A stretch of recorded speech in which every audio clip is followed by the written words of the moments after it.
moi qui faisais la mise au point. Donc j'espère que je serai nette le long de la vidéo. En tout cas, je vais tout faire pour. Et du coup, aujourd'hui, je te retrouve déjà très apprêtée, comme tu peux le voir, parce que j'ai un anniversaire après. Et le thème c'était strass et paillettes. Donc j'ai mis des paillettes, des petits strass et des trucs brillants. Voilà.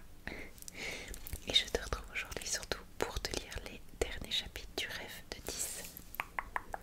Ah bah oui, il fera pas la mise au point.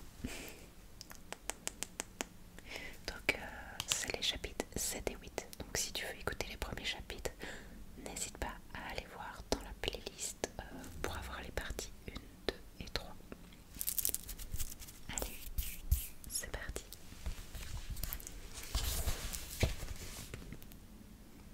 J'aime trop mes cheveux. Le chemin jusqu'aux crêtes n'était pas particulièrement long, mais aucune route n'y menait, et coupé par les bois ralentissait beaucoup le cheval d'Adriel. Il venait de parcourir la moitié du parcours quand Tis se réveilla enfin. Il glatit de surprise quand il constata qu'une couverture l'enveloppait, l'empêchant ainsi d'étendre ses ailes.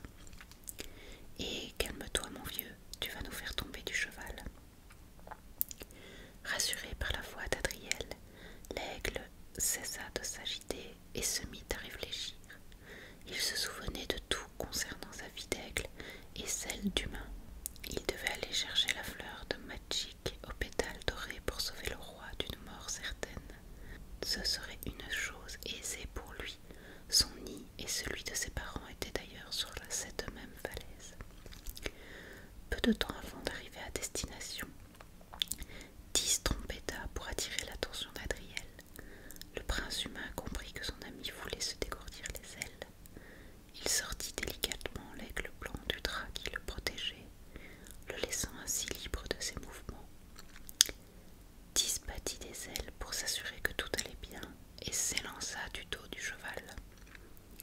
Après quelques battements maladroits, il réussit à s'élever pour enfin planer aux côtés de Patacloc, nullement effrayé par ce rapace. Quand ils arrivèrent à l'amont de la falaise, des bruits venant du ciel les interpellèrent. 20 mètres plus haut, 4 aigles se battaient dans un raffut inquiétant. Un aigle noir et un autre brun attaquaient sans relâche un couple d'aigles blancs.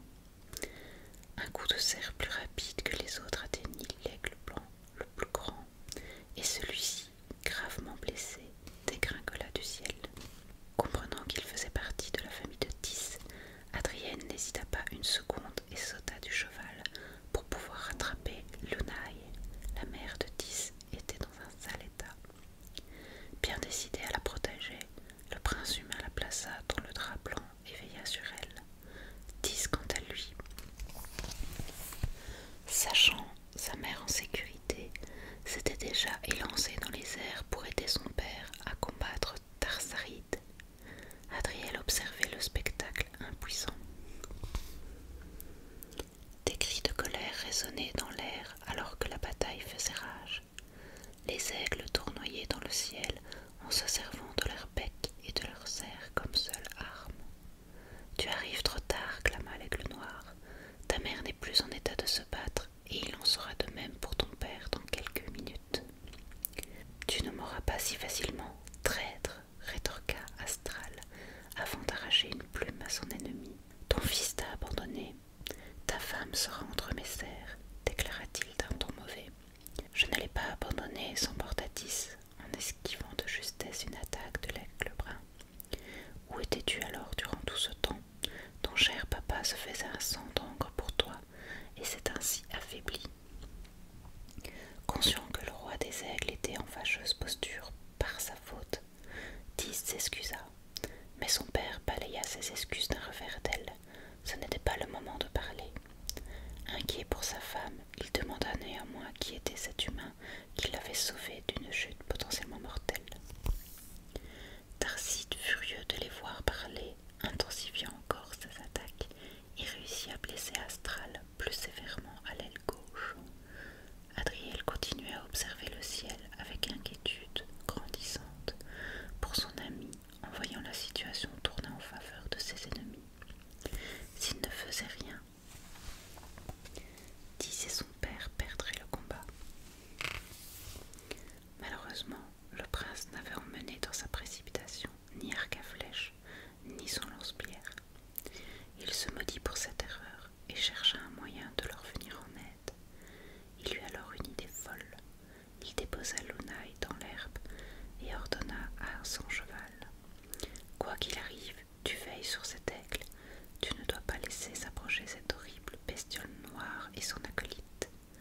cheval hennit fortement pour signifier son accord.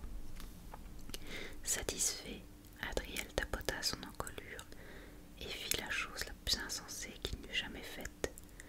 Il sortit de sa poche intérieure la fiole que Nathania lui avait donnée, en espérant qu'il reste suffisamment de potions pour se transformer. Il sentit les effets instantanément après avoir bu les dernières gouttes du flacon. Son ventre se mit à tressauter, suivi de toutes les parties de son corps. Sa peau changea, se déforma, et des plumes d'un brun foncé commencèrent à apparaître. Il se sentit pousser des ailes, et il fut soulevé du sol comme par magie. Le paysage autour de lui se teinta de lumière éblouissante. Elle scintillait dans un manège de couleur pâle qui finit par devenir flou. Tout était brumeux. Adriel ferma alors les yeux et tomba lourdement au sol. Quand il les réouvrit, il n'était plus humain, mais un grand rapace. Il clapit de contentement et commença à battre des ailes. Il lui fallut plusieurs tentatives pour arriver à décoller du sol, puis parvenir à s'élever aussi haut que les autres. Tis avait réussi à se battre à l'épée en très peu de temps, comme par instinct. Adriel espérait qu'il soit capable du même prodige. Il s'élança dans le combat qui opposait son ami à l'aigle brun. « Adriel, s'exclama Tis en voyant que son ami n'était plus sur le sol. Qu'as-tu donc fait? J'ai bu le reste de la fiole, mais il n'y a plus de potion pour redevenir un homme. Ne t'inquiète pas pour ça, on trouvera une solution. De toute façon, je ferai n'importe quoi pour sauver mon père. Maintenant, mets-toi une bonne raclée à ces deux emplumés. » Tis ne protesta pas plus, il devait rester concentré, car les vies de deux rois étaient en danger. S'il perdait ce combat, Astral ne serait plus le roi du ciel. Tassarit prendrait sa place et ferait naître un règne de terreur. Cela ne pouvait pas se produire. Pour lutter contre ce futur funeste, Tis se battait sans relâche. Tandis qu'Astral se faisait dominer par Tarsarit, Adriel et Tis étaient à deux plumes de vaincre l'aigle brun. Le prince humain avait saisi les maniements du vol, ainsi que le combat aérien en un temps record. La magie de Sekir était vraiment incroyable, ce qui laissait présager une dure bataille quand serait venu le temps de l'affronter. « Père » s'écria Tis, en voyant l'aigle noir tenir entre ses griffes le roi des aigles. « Va le rejoindre, je m'occupe de celui-là, déclara Adriel. « Tu vas voir, petit impertinent, grogna le compère du traître. Les coups de serre et de bec s'intensifièrent, mais le prince humain était rapide et visait juste. Chaque coup qu'il assenait était stratégique, blessant peu à peu l'aigle brun jusqu'à ce que celui-ci ne puisse plus voler. « J'abandonne, déclara-t-il alors. Je ne veux pas donner ma vie pour un combat perdu d'avance. » Sans se retourner vers Tarsarit, l'aigle brun partit en volant, tant bien que mal le plus loin possible du domaine d'Astral. Il avait été stupide d'espérer voler le trône au roi et devait en payer le prix de l'exil, bien moins cher que celui de la mort. « Traître !» grogna Tarsarit. « C'est toi le traître !» trompeta Tis en se jetant sur lui. Le prince des aigles se débattit avec acharnement. Tarsarit ne put rien faire pour lutter contre lui. Après un puissant coup de griffe, le rebelle cessa de se battre, mortellement touché. Tis vainquit ainsi l'aigle noir. Le royaume des airs appartenait toujours au roi Astral. Les deux jeunes descendirent jusqu'au cheval, où Astral avait rejoint sa reine. Tous les deux étaient blessés, mais rien d'incurable. « Mère, comment vous sentez-vous » demanda Tis en frottant son bec contre le plumage de Lunaï. « Bien, mon fils, c'est grâce à toi et à ton ami. »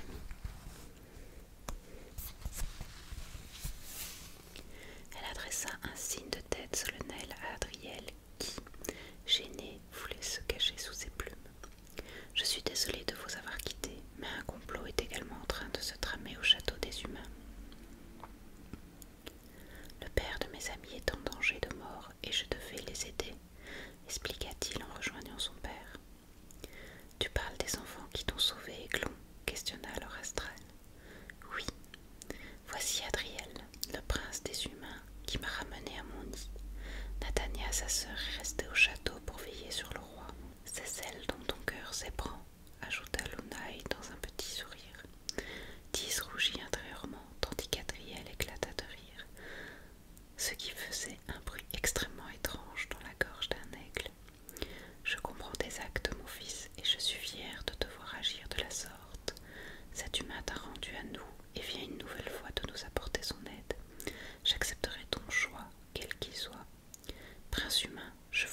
arracha une à une les pétales pour les déposer dans un récipient de pierre. C'est un médecin de confiance de mon père. Il sait comment réaliser la mixture pour le guérir, expliqua-t-elle, en voyant l'air interrogatif de Tis. Au même moment, un aigle d'un brun sombre entra dans la pièce et se posa maladroitement sur le rebord du lit en chêne. Il déposa la fleur sur le lit et tout sauta. Adriel était épuisé d'avoir suivi Tis à une telle vitesse. Après avoir repris sa respiration, il se retourna vers Nathania et voulut la prendre dans ses bras. Il se rendit compte trop tard qu'il n'était plus humain et tomba par terre, les ailes écartées. Aussitôt, Nathania alla ramasser ce pauvre aigle pour le prendre dans ses bras. « Un ami à toi ?» demanda-t-elle en souriant à ce pauvre bougre. Tis fit non de la tête à la surprise de Nathania. Mais quand l'aigle brun se mit à s'agiter dans ses bras, en écartant les ailes, elle comprit qui il était. « Adriel, qu'as-tu fait ?» s'inquiéta-t-elle. « C'est une longue histoire, pensa Tis, incapable de s'exprimer dans la langue des humains. Adriel, quant à lui, haussa les ailes et se calma, heureux que sa sœur l'ait reconnu. Il faut impérativement aller dans le bureau de Zekir. Il doit bien y avoir une potion pour te rendre ton apparence et... Un fracas immense secoua le château de part en part. Alertés, les trois amis se précipitèrent en direction du bruit qui venait du grand hall. Le mage noir était entouré de soldats qui tentaient vainement de lui faire face. De la fumée verte sortait des narines de Zakir, qui n'était plus un homme, mais un géant de 5 mètres. Il chassait les lances des gardes de ses mains énormes et les repoussait d'un mouvement de bras. Rien ne semblait l'arrêter, jusqu'au moment où une personne armée d'une armure de cuir sauta du balcon pour planter son épée dans le dos de la créature. « Maman !» s'exclama Nathaniel, entre joie et inquiétude. « Maman !» se demanda Tis, interloqué en voyant la reine se démener comme une belle diablesse pour attaquer de plus belle le mage noir. « Notre mère était l'élève la plus prometteuse de la garde dans sa jeunesse, expliqua Adriel avec une grande fierté. Elle n'a pas interrompu son entraînement quand elle a épousé notre père, bien au contraire, elle est devenue le garde du corps du roi. » Impressionnant, déclara Tis, sans quitter le combat des yeux. Ne restez pas planté là, cria la princesse, qui était partie décrocher la corde d'un lustre, tournoyer autour de lui pour le faire chuter. Elle leur lança une corde, et sans discuter, les deux aigles prirent chacun une extrémité et s'envolèrent vers la créature. Zekir était trop occupé à essayer d'attraper la reine pour remarquer les deux oiseaux, et avant qu'ils ne comprennent la situation, les liens serrèrent ses chevilles et il s'étala de tout son long. Les gardes s'empressèrent de le capturer avec leurs fils et leurs câbles, quand soudain il plasmodia une phrase incompréhensible dans une voix rauque. Les liens qui le parcouraient se mirent alors à bouger. Ils prirent vie et se retournèrent contre la garde royale. Des cris résonnèrent dans le hall, tandis que la bataille faisait rage. Chacun essayait d'échapper au serpent de corde, et Zekir avait réussi à se redresser malgré ses blessures, tout en cherchant du regard la reine Gentiane.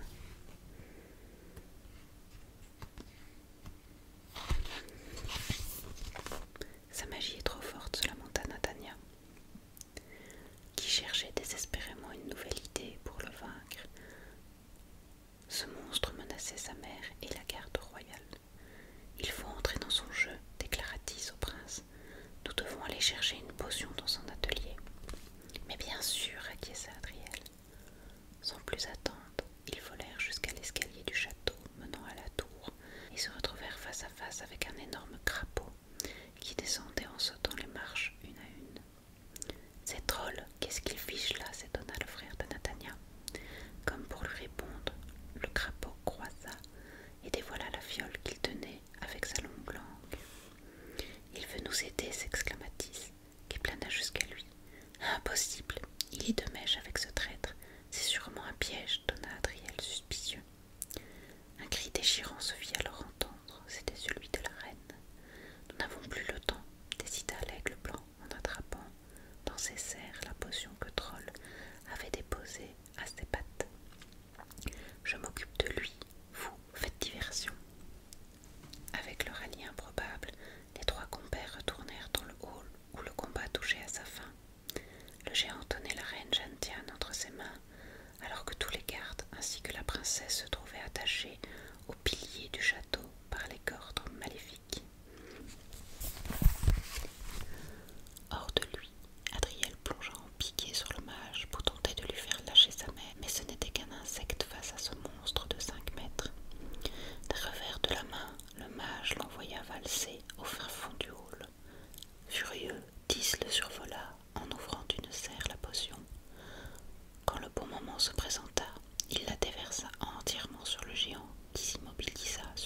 sous les yeux ébahis de toutes les personnes présentes, le mage se transforma en ridicule petite mouche.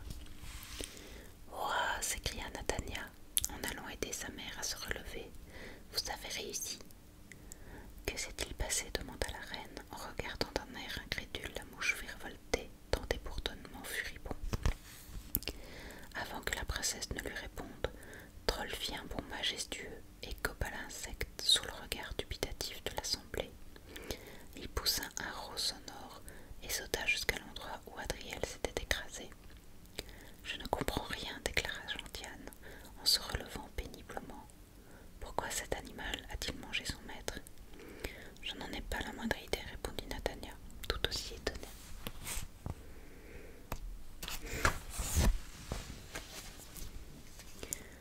La princesse expliqua alors toute l'histoire à sa mère, tandis que les deux aigles et le crapaud revenaient vers eux. Adriel était amoché, mais toujours capable de voler. Il bomba le torse quand sa mère posa son regard sur lui. Il était fier de ce qu'il avait accompli et se sentait merveilleusement bien dans les plumes d'un aigle. « Ouah !»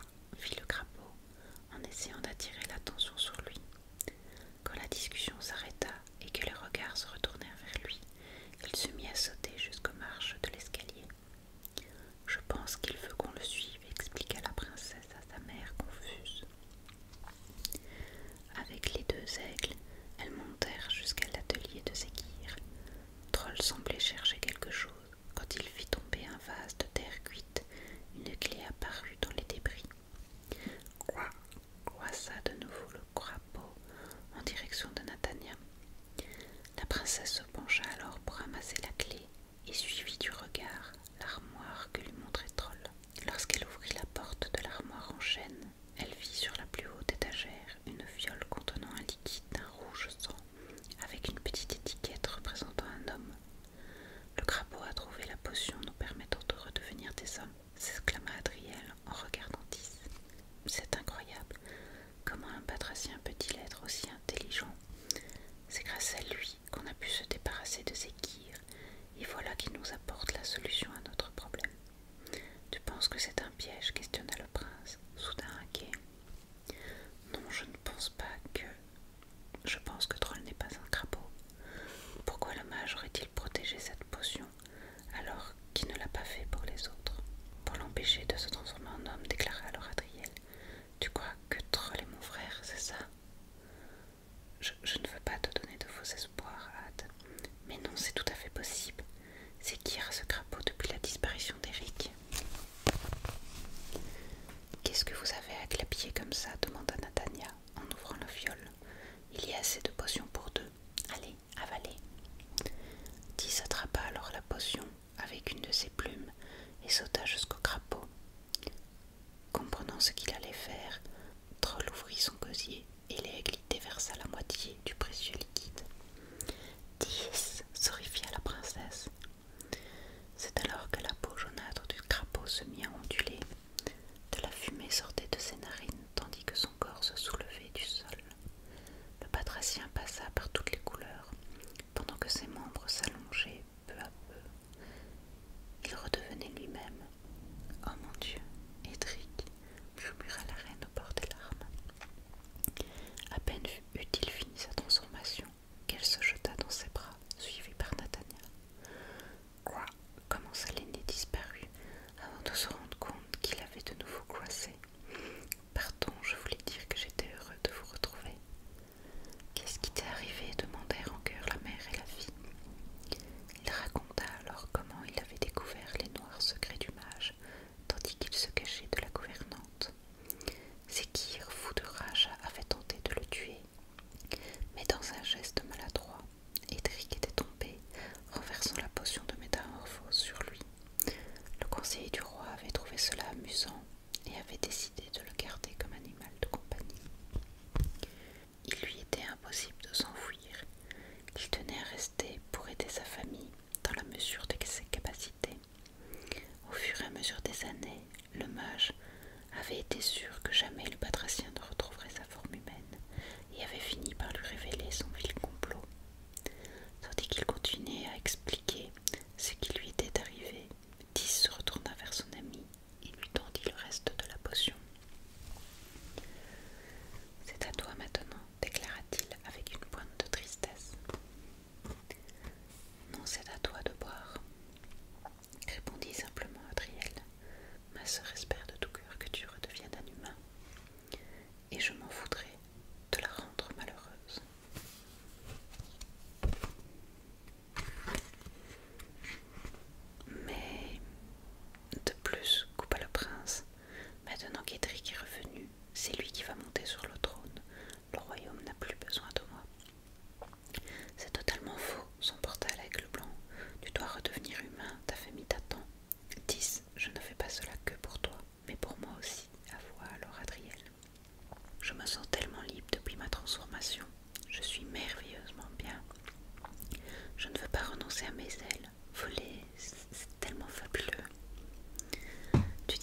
Non, mais dans une semaine, tu changeras d'avis. Je ne pense pas. De toute façon, Zékir n'était pas le seul mage du royaume. On trouvera quelqu'un d'autre capable de nous faire de nouvelles potions. En attendant, tu redeviens un homme et tu rends heureuse ma sœur. Quant à moi, je reste aigle et je vais aider ton père à garder son royaume. Pour tout te dire, le royaume des airs m'intéresse beaucoup plus que celui des hommes. J'ai encore tellement de choses à découvrir. Tis posa alors son regard sur la belle princesse. Celle-ci avait tourné la tête vers eux, comprenant qu'il se passait quelque chose d'important. Elle chipotait avec sa longue chevelure nerveuse. « C'est toi qu'elle attend, mon vieux, » ricana Adriel. « Ne te fais pas désirer plus que nécessaire. Non, elle a besoin de toi. Elle m'aura toujours. Je serai juste différent. Que j'ai un corps humain ou un corps d'aigle ne va rien changer à notre relation. Tandis que toi, il te faut un corps humain. Si tu vois ce que je veux dire, bouffa-t-il de plus belle. Mais pas de mais. C'est cool d'être un aigle et j'ai envie de rester comme ça. Très bien, céda alors Tis, qui désirait plus que tout au monde retrouver Nathania. Merci infiniment. L'aigle blanc but alors le reste de la potion et réalisa son souhait le plus cher pour la seconde fois, devenir un homme. Nathania pleura de joie et se jeta dans ses bras. Sous le regard approbateur d'Adriel, il savait qu'il avait fait le bon choix. Sa sœur serait heureuse, son royaume serait prospère entre les mains de son frère, et lui pourrait enfin vivre comme il l'entendait. C'est leur fin heureuse, et tout ceci avait été possible grâce au rêve de Tis.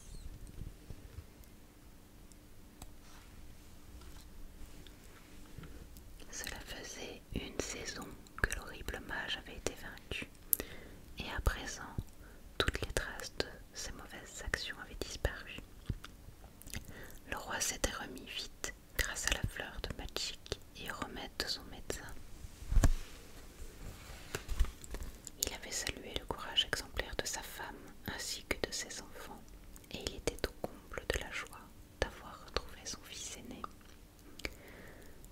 Édric avait perdu toutes ses mauvaises manières de crapaud et reprenait ses marques dans le château. Son couronnement avançait à grands pas et des centaines de prétendants ne cessaient de lui courir après, à son plus grand âme. Heureusement pour lui, sa sœur et son beau-frère étaient là pour l'aider à se cacher dans le château en faisant diversion. Les deux amoureux profitaient de leur jeunesse sans oublier de travailler durement. Nathania avait décidé de prendre des cours pour devenir la future conseillère de son frère. Le combat ne coulait pas dans ses veines comme pour sa mère, mais la stratégie était sa matière de prédilection. Quant à Tis, il était devenu l'apprenti du nouveau mage. Ses connaissances en botanique lui étaient très utiles, et grâce à son professeur, il avait réussi à créer une potion pour permettre à Adriel de communiquer avec les humains. Ce dernier était devenu le successeur du roi astral et se complaisait dans sa vie aérienne. Le roi des aigles était heureux du bonheur de son fils biologique et de pouvoir enfin enseigner tout ce qu'il savait à son fils adoptif. Adriel était un très bon élève, motivé et toujours à l'écoute. Cela ravissait Astral et amusait Lunaille. Tout allait pour le mieux dans le royaume, du moins quand Nathania ne prenait pas ses cours de vol. « Rattrape-moi » hurla la princesse en dégringolant pour la 100e fois de la rambarde du château. Tis réalisa un piqué vers le sol et attrapa sa bien-aimée en bouffant de rire. « Il faut ouvrir ses ailes, sœurette » railla Adriel, qui volait en cercle au-dessus d'eux. « Mais je les ouvre, rétorqua-t-elle. « Pas assez apparemment.